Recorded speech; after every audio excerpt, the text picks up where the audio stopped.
오전에 하나님 말씀은 누가복음 12장입니다.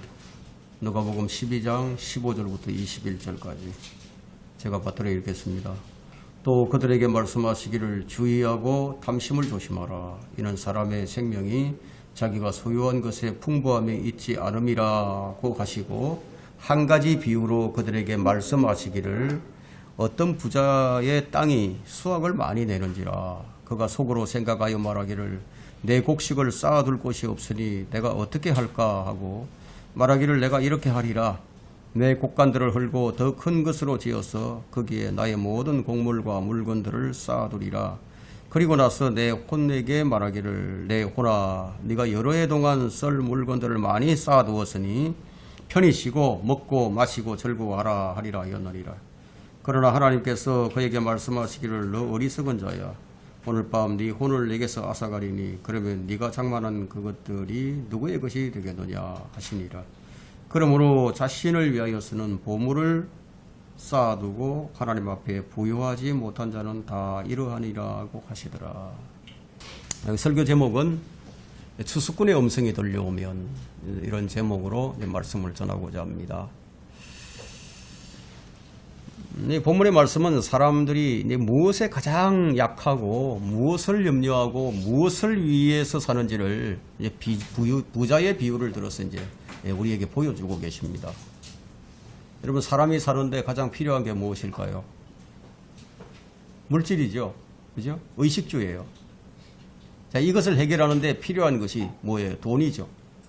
그래서 사람들이 가장 취약한 부분이 바로 돈이에요. 돈이 약해요.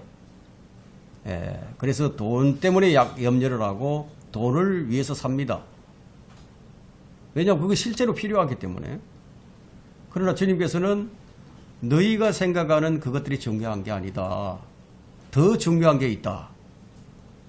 그러시면서 그 중요한 게 무엇인지를 가르치시기를 시작하시는 거예요. 사람이 무엇으로 사는가?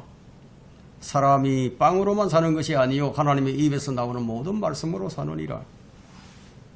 그 사람에겐 육신에 필요한 것들만 있는 것이 아니라 영에 필요한 것들도 있다는 거죠. 또 이 말씀은 하나님께서 정말 우리에게 필요한 것이 무엇인지를 아신다는 거예요. 그래서 15절 후반절에 한번 보세요. 뭐라고 말씀합니까? 이는 사람의 생명이 자기가 소유한 것에 풍부함에 있지 않음이라. 자, 사실이 이러함에도, 자, 인간은 육신에 연약할 수밖에 없어요.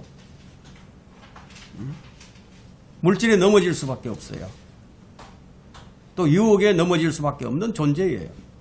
주님이 아신다는 거예요. 여러분, 더우시면 좀 꺼주시죠. 꺼도 될 것 같습니다. 주님께서 이런 문제들을 해결케 하시기 위해서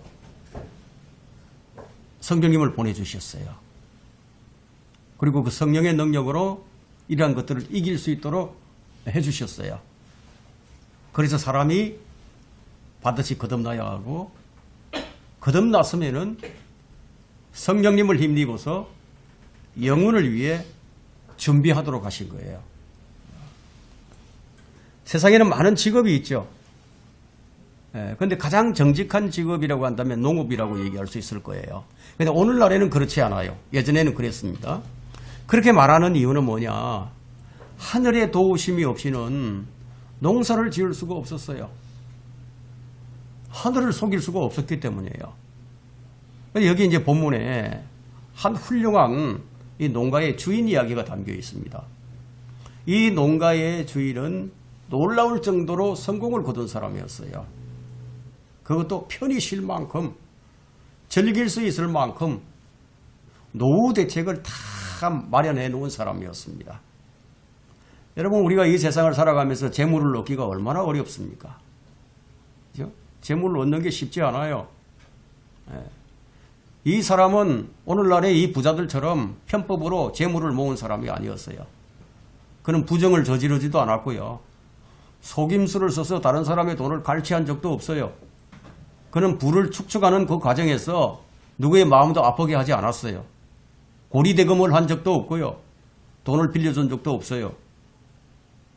그는 오늘날처럼 페이퍼 컴퍼니를 차려가지고 투자자들을 공경에 빠뜨리는 그런 자기 실속만 차리는 그런 파렴치한 이들이 아니었습니다. 그는 정직했어요. 부지런했어요. 기업가 정신이 강한 사람이었어요. 그래서 곡물이 쉴 새 없이 지금 들어오고 있습니다. 이 곡물을 더 이상 쌓아둘 곳이 없을 저장할 수 없는 지경에 이르렀어요. 그는 소위 말하는 복 있는 사람이었습니다. 그래서 그는 계획을 세웁니다. 창고를 더 크게 짓자, 고가는 늘리자. 합리적인 결정이죠. 그는 이 세상에서 자신이 가장 행복한 사람이라고 생각을 하며 기쁨을 감출 수가 없었어요. 그리고 자기 자신에게 이런 말로 위로를 합니다. 내 혼아, 네가 여러 해 동안 쓸 물건을 많이 쌓아두었으니 편히 쉬고 먹고 마시고 즐거워하라. 자기 자신을 대견스러워하면서 자신의 성공을 대견스러워하면서 위로를 하는 거예요. 그때 그의 귀에 너 어리석은 자야 하고 음성이 들려옵니다. 오늘 밤 네 혼을 내게서 앗아가리니 그러면 네가 장만한 그것들이 누구의 것이 되겠느냐. 그는 의안이 벙벙해졌어요. 정직하게 살았어요. 존경받을 만한 사람이었어요. 많은 사람들에게 좋은 영향력을 끼치는 사람이었어요. 그러니까 더욱더 의안이 벙벙해지죠.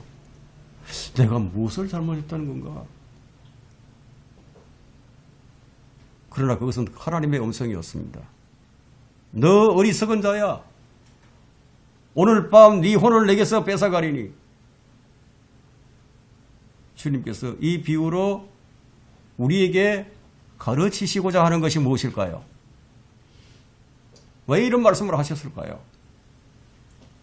그 15절에 보니까 주의하고 탐심을 조심하라.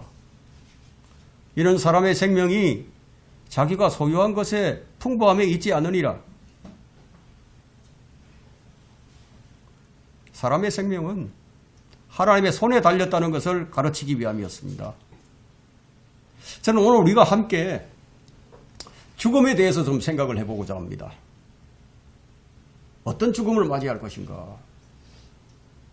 자, 이것은 매우 중요한 문제예요. 왜냐하면 죽음이 끝이 아니기 때문이에요. 누가복음 16장에서 부자와 나사로의 결말을 한번 생각해 봅시다. 그들의 죽음이 끝이 아니었어요. 그들의 죽음은 새로운 시작이었어요. 죽음이 나를 찾기 전에 내가 준비할 것이 있다면 그것이 무엇일까요? 죽음을 준비한다는 것은 죽음 이후를 준비한다는 거예요. 즉시 사람의 목숨을 빼앗아갈 수 있는 것이라면 어떤 것이 있을까요? 심장마비겠죠. 그죠? 사고, 교통사고. 여러분, 헤로드 왕을 먹어버린 벌레가 생각나지 않습니까? 그렇게 죽을 수도 있어요. 의사도 알 수 없는 질병. 어쨌든 그날 밤 그 사람은 죽었습니다. 그는 결코 확장 공사를 하지 못했어요. 남아있는 곡식들 다 거둬들이기 전에 그는 자신이 먼저 인생의 추수꾼에게 거둬들여야만 했습니다. 다음 날을 한번 생각해 봅시다. 그 다음 날 사람들은 곡식 짐을 끄는 그 긴 짐 대신에 긴 행렬을 이루고 죽은 부자를 따라서 묘지로 갑니다. 성공한 사람들의 죽음은 성대한 장례식을 치르죠. 사람들은 그 장례식을 보고 야, 이 사람은 성공한 사람이었다. 이 사람은 성공하지 못한 사람이었다. 그렇게 평가를 하죠. 사람들이 그의 묘비에 뭐라고 썼을까요? 뭐라고 그 묘비병에 쓰게 될까요? 그는 성공한 사람이었다.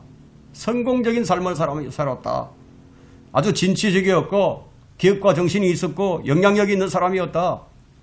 그런 사람이 여기 잠들다. 이렇게 쓰겠죠. 친구들과 이웃들이 그의 죽음을 애도하면서 그의 내세에도 평화가 있기를 바라겠죠. 그러나 하나님께서는 그의 묘비에다가 뭐라고 쓰시는지 아십니까? 5글자예요. 어리석은 자. 어리석은 자라고 썼습니다. 문제는 그 부자는 오랜 세월을 살면서 내세를 준비하지 않았어요. 그는 일을 사랑했습니다. 성공한 부자가 되었어요. 그러면 그는 행복할 줄 알았습니다. 그렇게 살면 행복할 줄 알았습니다. 그러나 사업을 확장한다고 해서 행복할 수 없죠. 더 큰 아파트로 이사 간다고 해서 행복해질 수가 없죠.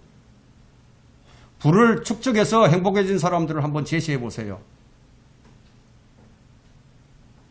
가장 근심이 많고 가장 힘들게 일하는 사람들이 누구이죠?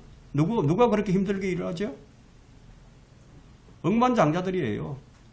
더 벌어야 하죠. 더 그것을 지켜야 하죠. 근심 없는 사람은 없겠지만 부자는 더 크게 염려하고 더 머리를 많이 굴립니다. 근심이 적은 사람은 소유욕이 없는 사람이에요. 물욕이 없는 사람들. 번영이란 것은 안개와 같아요. 부유하게 되고자 하는 사람들에게 성경이 이렇게 말씀합니다. 이제 오라. 오늘이나 내일 우리가 어느 성읍으로 가서 거기서 1년쯤 지내며 사고 팔아 수익을 올리리라 하는 자들이여, 너희가 내일 일어날 일을 알지 못하나니 너희 생명이 무엇이냐? 잠깐 보이다 사라지는 안개니라. 본문에 이제 부자가 바로 그런 사람이었어요. 자기가 자기 혼에게 편히 쉬라. 자기 혼에 스스로 힘을 주려고 하는 사람이었습니다. 사람은 누구나 세상을 곧 떠날 처지인데도 죽음을 준비하지 않았다면 인생을 한치 정도로만 생각하고 무한히 뻗어나가는 영혼의 N 킬로미터를 고려하지 않은 사람이라는 거예요. 인생은 안개와 같아요. 곧 사라지는 아침 안개와 같습니다. 인생은 시작과 함께 떠날 준비를 해야 합니다. 수수꾼의 음성이 들려오면 첫 번째, 풍족한 사람이었으나 빈곤한 죽음을 맞이할 수가 있습니다. 부자의 삶은 물질의 풍족이었습니다. 부자의 환경은 그의 부를 상징해 주듯이 초호화판으로 꾸며졌어요. 고급 외제차, 승용차도 몇 대씩 가지고 있습니다.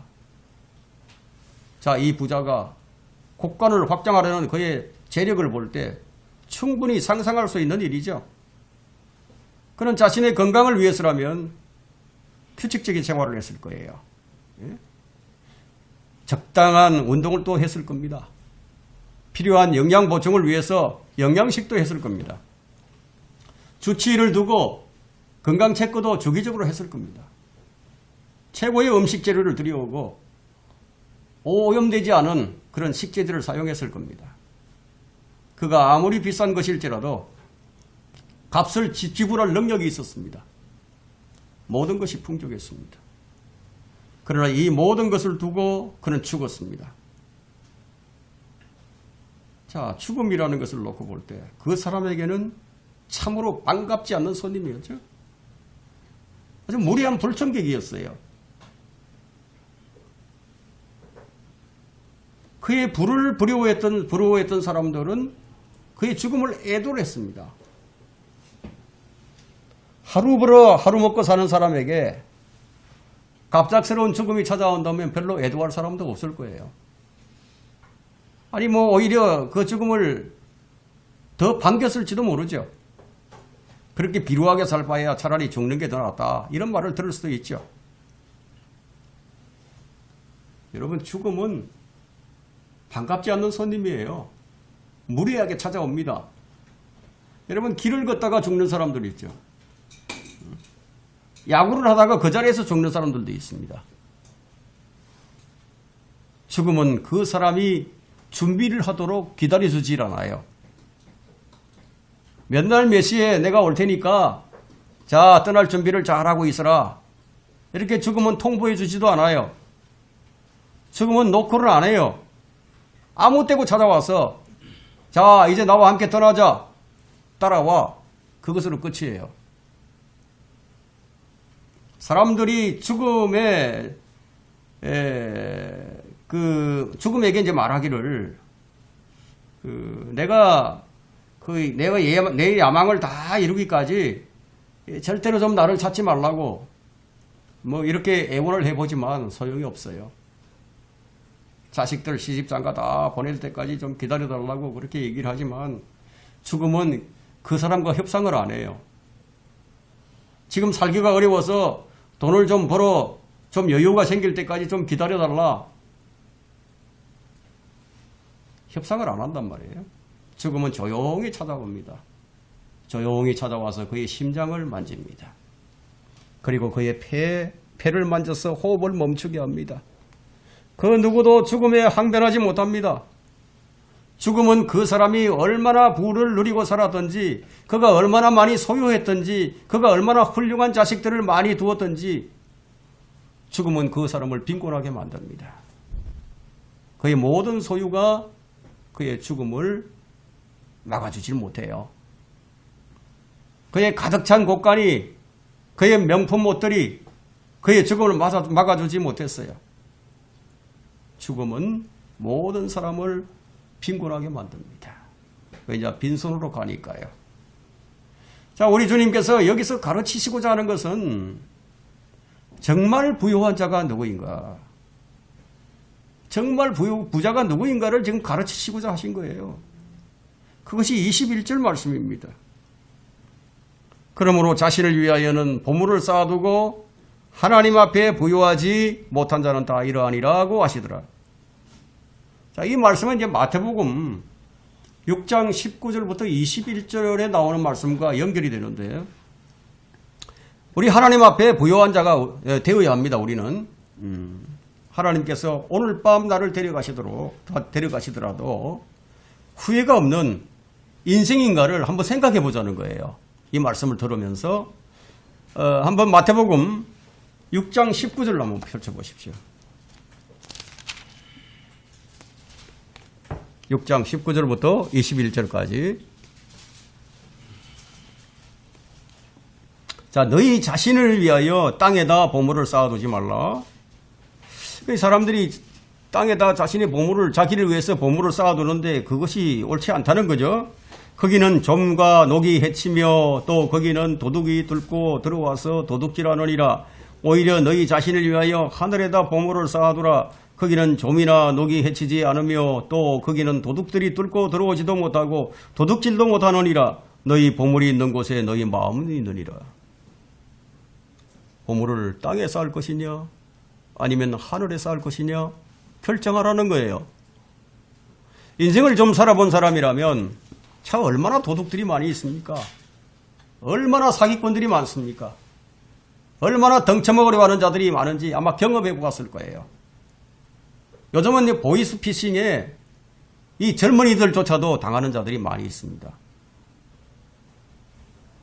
여러분, 주식이 롤러코스터를 타듯이 하루 동안에도 올랐다 내렸다. 여러분, 재물 관리하기 쉽지 않아요. 주님은 우리 마음을 어디에 두고 살아야 하는지 알려주셨어요. 위에 있는 것들에 너희 마음을 두고 땅에 있는 것들에 너희 마음을 두지 말라. 왜 우리가 위에 있는 것들에 마음을 둬야 하느냐? 그게는 우리가 가장 사랑하는 그리스도께서 하나님의 오른편에 앉아 계시기 때문이에요. 우리 생명이 거기 계십니다. 우리 생명이 예수 그리스도예요.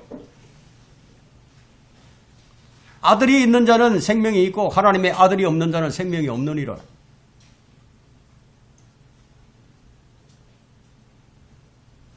우리 주님께서 그렇게 가르치셔서도 근데 그렇게 사는 사람들이 많지 않아요.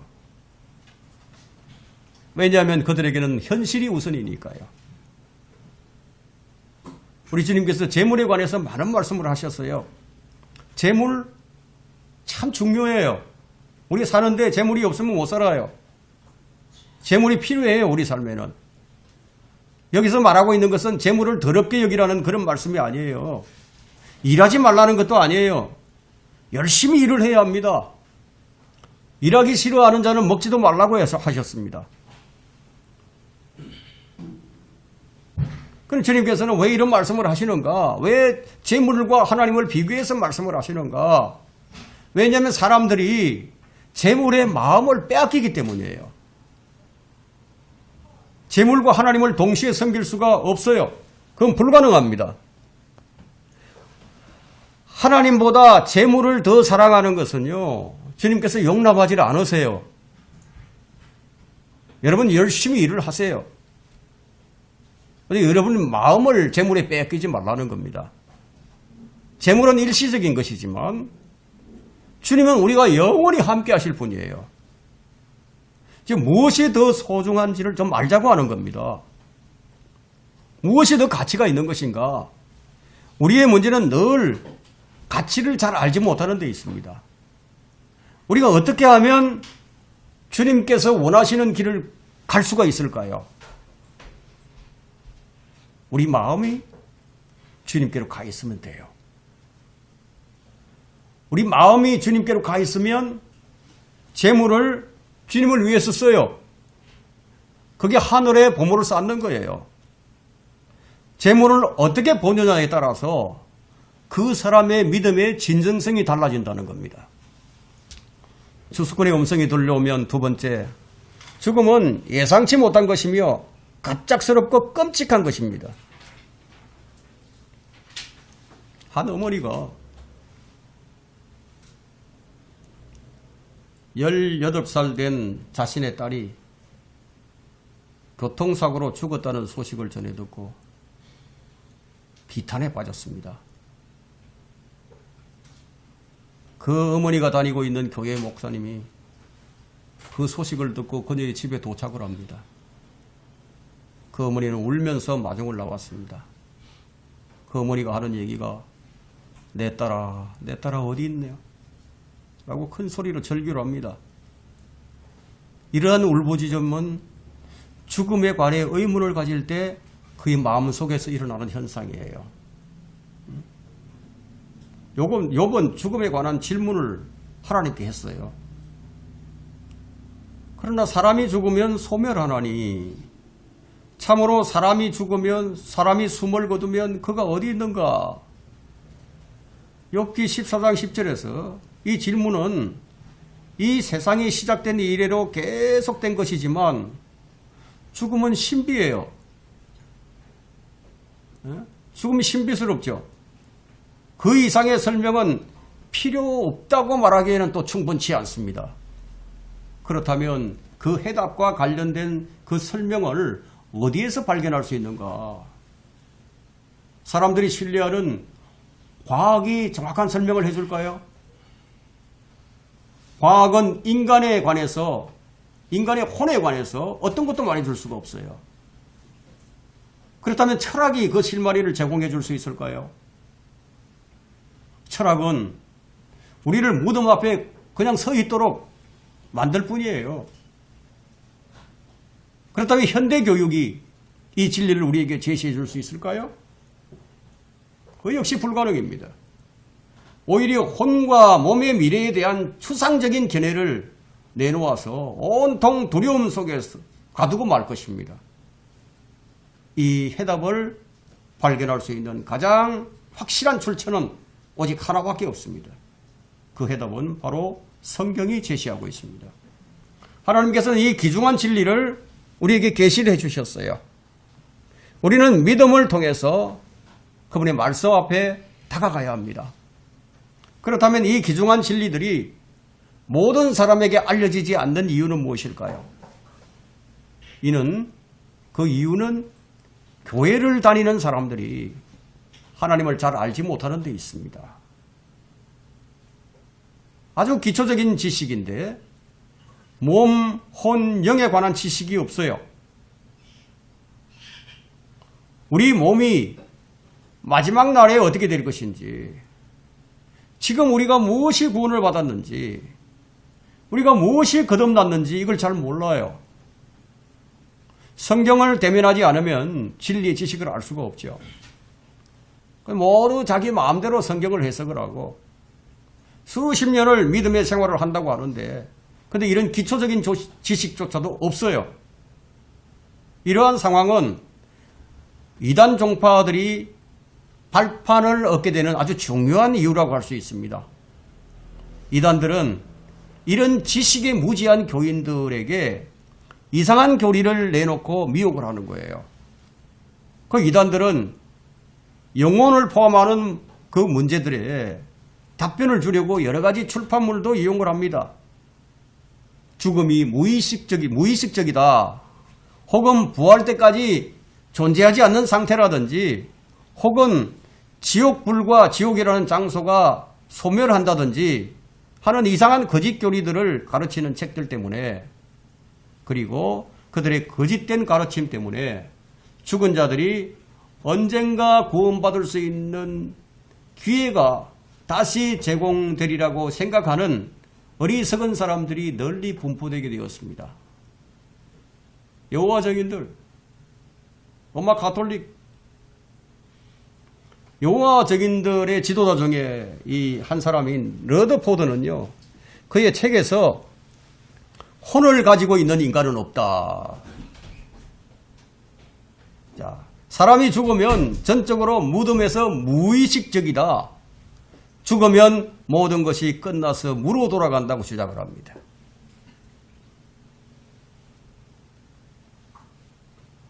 안식교인들은요, 우리가 이 죽음이 임박한 상황에서는 침묵, 비활동, 전적으로 무의식 중의 한 상태다.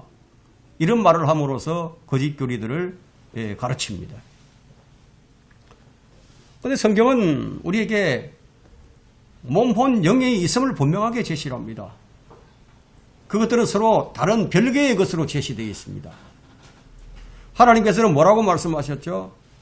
그러나 그 사람 안에는 영이 있고 전능하신 분의 영감이 사람들에게 깨달음을 주시는도다 하고 욥기 32장 8절에 말씀하고 있고 스가랴 12장 1절에서는 하늘들을 펼치고 땅에 기초를 놓으며 사람 안에 사람의 영을 형성하는 주가 말하노라.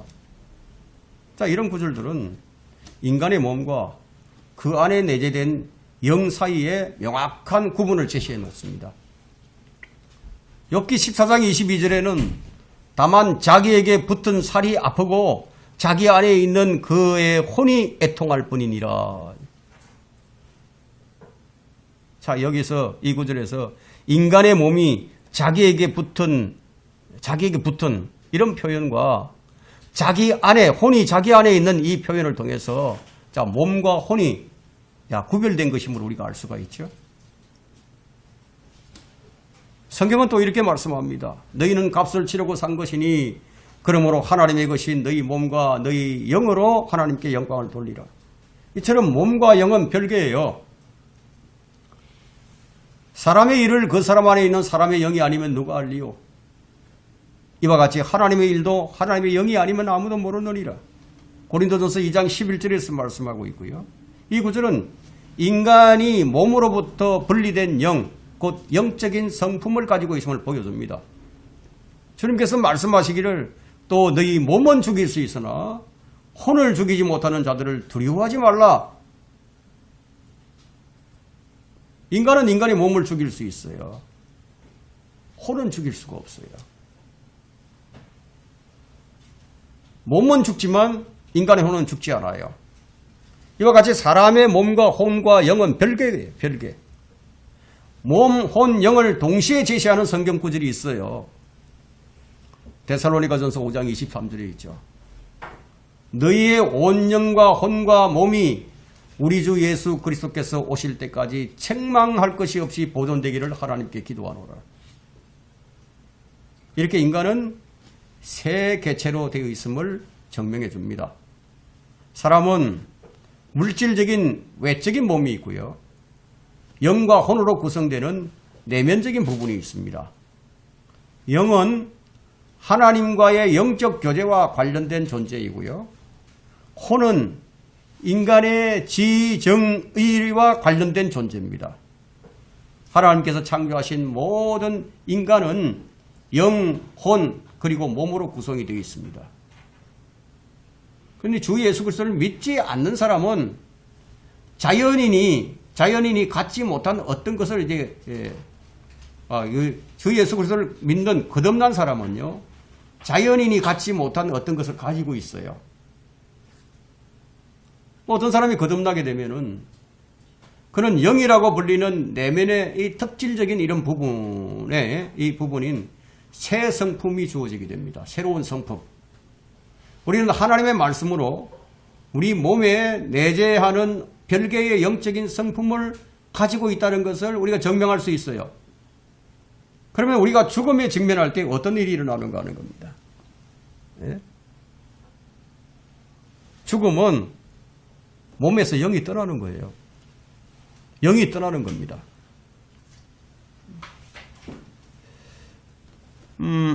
고린도후서 5장 6절부터 9절을 봅니다.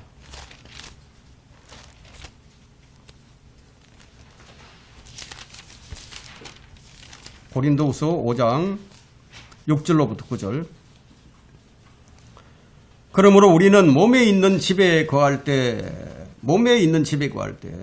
몸이 집이죠. 주로부터 멀리 떨어져 있다는 것을 알면서도 항상 자신의 차에 있으니 이는 우리가 믿음으로 행하고 보는 것으로 하지 아니함이라. 우리가 자신의 차에 있으니 정녕 몸에서 떠나 주와 함께 있는 것을 오히려 더 원하노라.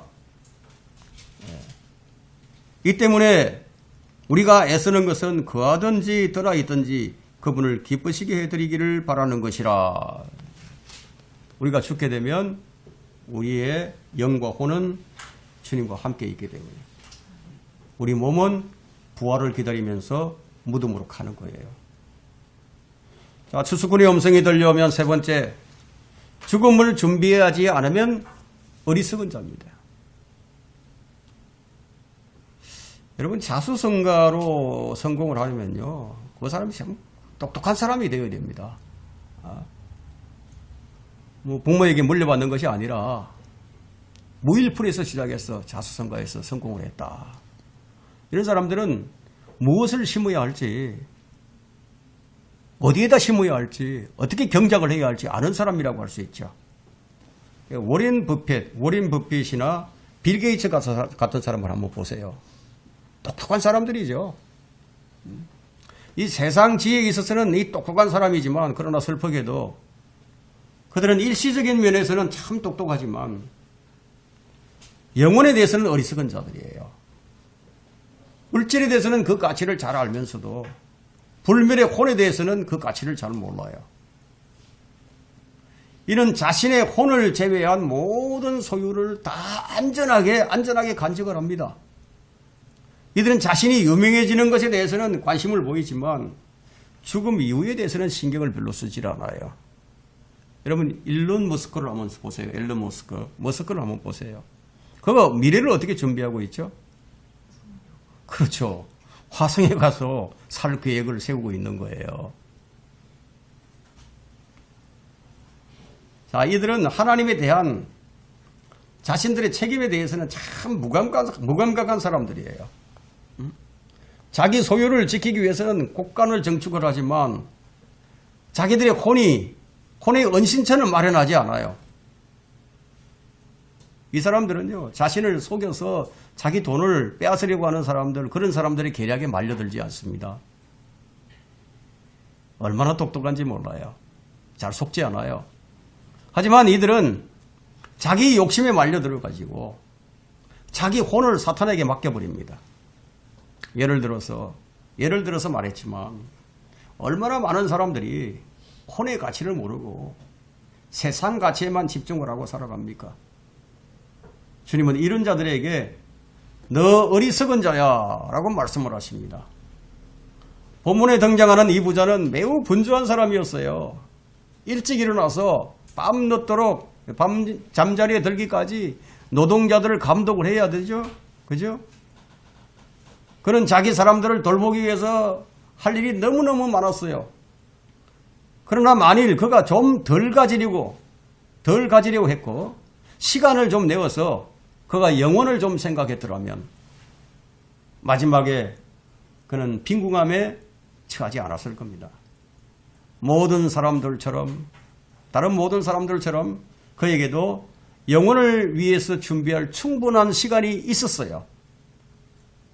사람들은 영혼을 준비하기 위해서 한 달이나 1년이나 아니면 수년 정도를 성경을 읽고 교회를 다니며 기도를 해야 하는 것이 아니냐라고 말하기도 하죠. 그러나 영생을 얻는 것은 많은 시간이 필요치 않아요.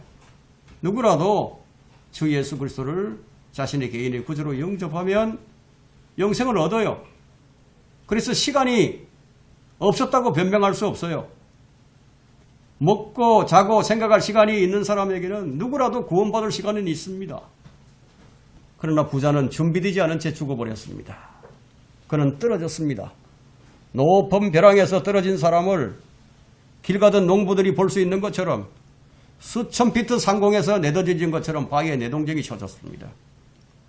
그는 세상의 최고의 번영과 절정에서 떨어져 버렸습니다. 이제 그의 몸은 양지 바른 무덤에 묻혀서 흙으로 돌아가 버려지만 그의 혼은 아직도 살아있어요. 지옥에서 아주 왕성하게 활동을 합니다.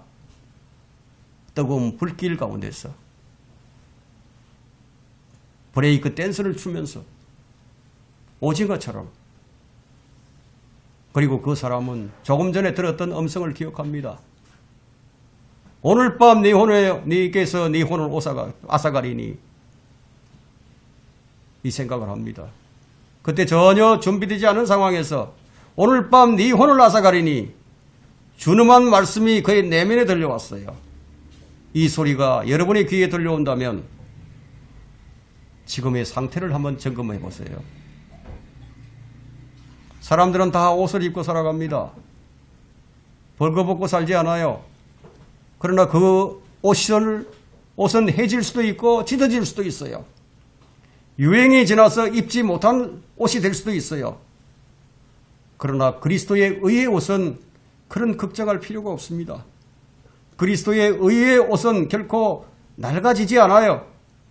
왜냐하면 구원과 함께 주님께서 입혀주신 그 옷은 영원에서도 입을 것이기 때문에 그리스도께서 그의 의를 우리에게 입혀주셨기 때문에 그 결과 우리의 죽음은 결혼식으로 가는 것으로 생각할 수 있게 되었습니다. 그것은 왕의 아들의 결혼식입니다. 죽음이 우리를 상하게 하지 못합니다. 오 사망아 너희 쏘는 것이 어디 있느냐? 오 음부야 너희의 승리가 어디 있느냐? 예수님께서 무덤에서 나오실 때 주님은 부활하신 몸을 입으셨습니다. 사망 권세를 이기시고 무덤에서 나왔습니다. 그리고 우리에게 영혼을 위해서 살라고 말씀하셨습니다. 그러나 영혼을 준비하며 사는 사람들은 극소수예요. 왜냐하면 그 길이 생명의 길이지만 또한 그 길은 좁은 길이기에 사람들이 잘 찾지 않는 길입니다. 영혼을 준비하고 죽은 아버지의 임종을 지켜보던 자식들도 자기 아버지처럼 죽음을 맞이하기는 매우 어렵습니다. 왜냐하면 평생을 하나님을 섬기며 사는 사람들은 극소수이기 때문입니다. 하나님 아버지께서 말씀하셨어요. 오늘 밤 네 혼을 내게서 앗아가리니 이 음성을 듣기 좋아하는 사람들은 유일하게 그리스도인들 뿐이에요. 신실한 그리스도인들. 그리스도인은 죽음을 두려워하지 않습니다. 주님께서 죽음의 노예로 평생을 두려움 속에서 사는 우리에게 해방을 주셨습니다. 죽음을 준비하는 사람들은 세상 일도 잘 정리하면서 살아야 합니다. 세상 일 덩어리 하면 안 돼요. 잘 준비해야 합니다. 그래야 남은 사람들이 혼란스러워하지 않습니다. 오늘 밤 여러분에게 갑작스러운 그런 선언이 내려진다면 여러분의 가족의 상태는 어떻겠습니까? 가족 모두가 하늘나라에 가기에 적합하도록 여러분이 할 수 있는 모든 것을 다 했는지, 아버지나 어머니로서 내가 할 수 있는 모든 일을 다 했는지, 그들은 여러분이 그들을 위해서 어떻게 기도를 했는지 기억을 할 것이고, 여러분이 그들과 함께 어떤 이야기를 했는지 기억을 하게 될 것입니다. 그들이 여러분의 사진을 보면서 내 아버지는 그리스도인이었지, 나도 아버지가 가신 하늘로 가고 싶다, 이런 말을 할 수 있는 확신이 있는 것인가 하는 거예요. 신실한 그리스도인 부모님들은 자녀들에게 좋은 영향력을 끼치죠. 그 영향력은 자녀들의 마음속에 깊이 뿌리를 내리게 됩니다. 그러나 이 설교자는 무엇보다도 여러분이 개별적으로 어떻게 될지 알고 싶습니다. 이 설교가 여러분이 듣는 마지막 설교가 될지도 몰라요. 오늘 부르는 찬양이 여러분의 마지막 찬양이 될지도 몰라요. 오늘 밤이 여러분의 마지막 밤이 될지도 몰라요. 오늘 밤 네 혼을 내게서 앗아가리니 그 다음은 어떤 상황이 벌어지겠습니까? 그리스도 없이 죽은 사람들은 완전히 망가진 사람이에요. 그렇게 망가진 것은 다시 고치지 못해요. 본문에 나온 이 사람은 2000년 전에 갔던 그곳에서 오늘도 여전히 고통을 받고 있습니다. 그 이후로도 수억 명이 어리석은 자들이 있었고 수천 번의 복음의 초청이 있었습니다. 그러나 그들은 복음의 초청을 받아들이지 않았어요. 지금도 그들은 자신의 곳간에 재물을 모아드리고 있습니다. 그것은 비참한 수확이죠. 하나님께서 그를 마지막 순간에 어리석은 자라고 부르셨습니다. 어리석은 자로 죽은 사람은 영원히 어리석은 자예요. 여기서 우리가 생각해 볼 문제는 내가 소유한 모든 것이 내 소유라고 생각하는 그 자체가 어리석음의 극치라는 거예요. 내 소유가 내 안전을 담보할 수 있다고 생각하는 그 노력도 어리석은 결정이라고 하겠습니다. 결론적으로 여러분도 큰 곳간을 지을 계획이 있는지도 모릅니다. 세상의 부를 축적할 계획을 세우고 있는지도 모릅니다. 그러나 그보다는 영혼을 위한 계획을 세우는 것을 잊지 말아야 합니다. 여러분은 자신이 불멸한다는 것을 인지하고 있습니다. 그렇다면 지금부터 10년 후, 20년 후에 여러분은 어디에 있을까요? 혹자는 아주 예외적이긴 하지만 50년 후에 살아있을지도 모른다고 말도 합니다. 그러면 1000년 뒤에는 어디에 있을까요? 지금부터 100만 년 뒤에는 어디에 있을까요? 그것은 영혼과 비교하면 아무것도 아니죠. 저는 여러분에게 영혼을 어디에서 보낼 것인지 묻고 싶습니다. 영혼을 준비하라. 그 준비를 마지막 시간으로 미루지 말라는 거예요. 병이 들 때까지 미루지 말라는 거예요. 더 많은 시간을 확보할 때까지 미루지 말라는 거예요. 나이가 들 때까지 미루지 말라는 거예요. 이런 나이에 죽을 수도 있어요. 성령께서 다시는 역사하지 않을지도 모릅니다. 내일로 미루지 말라는 거예요. 오늘 밤 하나님께서 여러분의 혼을 가져가실지도 몰라요. 그 순간 영접하면 되지 않겠나? 그런 생각을 하지 말라는 거예요. 죽음은 그런 시간을 주지 않아요. 회개할 시간을 달라고 해도 늦었습니다. 어떻게 준비해야 합니까? 그리스도의 십자가의 의지에서 준비해야 합니다. 그리스도 안에서 여러분은 안전합니다. 제가 어떤 말로 여러분을 설득할 수 있겠습니까? 어떤 열성적인 호소력을 가져야 여러분에게 감동을 줄 수 있겠습니까? 더 이상은 없어요. 저는 여러분을 구속하기 위해서 십자가를 지신 구세주께 여러분을 맡길 뿐입니다. 하나님께 여러분을 맡깁니다. 그분 앞에서 주님의 자비를 받아들일 것인지 아니면 거절할 것인지 스스로 답변을 해야 합니다. 추수꾼의 음성이 들려오면 여러분은 어떤 음성을 들을 수 있겠습니까?